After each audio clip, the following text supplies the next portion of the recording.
കോതമംഗലത്തെ ന്യൂനപക്ഷ സമുദായത്തിന്റെ ഏകീകരണമാണ് ഇത്തവണത്തെ നിയമസഭാ തെരഞ്ഞെടുപ്പിൽ UDF വിജയിക്കാൻ കാരണം എന്നതിലുപരിയായി ഇടതുപക്ഷ ഭരണത്തിനെതിരെ എല്ലാ വിഭാഗം ജനങ്ങളും വിധി എഴുതിയതുകൊണ്ടാണ് ഷിബു തെക്കുംപുറം വിജയിച്ചതെന്ന് മുതിർന്ന കോൺഗ്രസ് നേതാവ് ബാബു ഏലിയാസ് KCV വാർത്തകളോട് പറഞ്ഞു.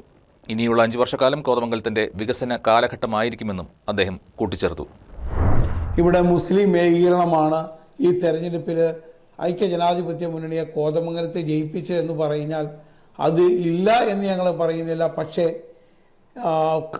കവളനാട് പോലെ, കുട്ടമ്പുഴ പോലുള്ള പ്രദേശങ്ങളിലും, കോട്ടപ്പടി പോലുള്ള പ്രദേശങ്ങളിലും, നെല്ലിക്കുഴി പോലെ തന്നെ, പല്ലാരിമംഗലം പോലെ തന്നെ ഭൂരിപക്ഷം മേടിക്കുവാൻ ഷിബു തെക്കുംപുറത്തിന് കഴിഞ്ഞെങ്കിൽ അത് എല്ലാ നാനാവൃത്തത്തിലുള്ള ജനങ്ങളും ഈ ഭരണം മാറി പുതിയൊരു ഭരണം വരണമെന്ന് ആഗ്രഹിച്ചതുകൊണ്ടാണ് അങ്ങനെ സംഭവിച്ചത്.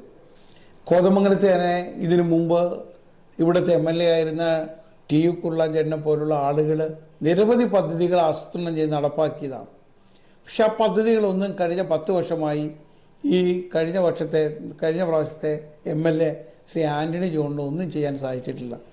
നമ്മുടെ സ്റ്റേഡിയം ആയാലും, നമ്മുടെ കാക്കനാട് റോഡായാലും, അതുപോലെ തന്നെ ഭൂതത്താങ്കട്ട് ജലവൈദ്യുതി പദ്ധതി ആയാലും, ടൂറിസം രംഗത്തായാലും, നമ്മുടെ റിംഗ് റോഡായാലും ഒന്നിനും ഒരു പൂർത്തീകരിക്കപ്പെടാത്ത ഒരവസ്ഥ.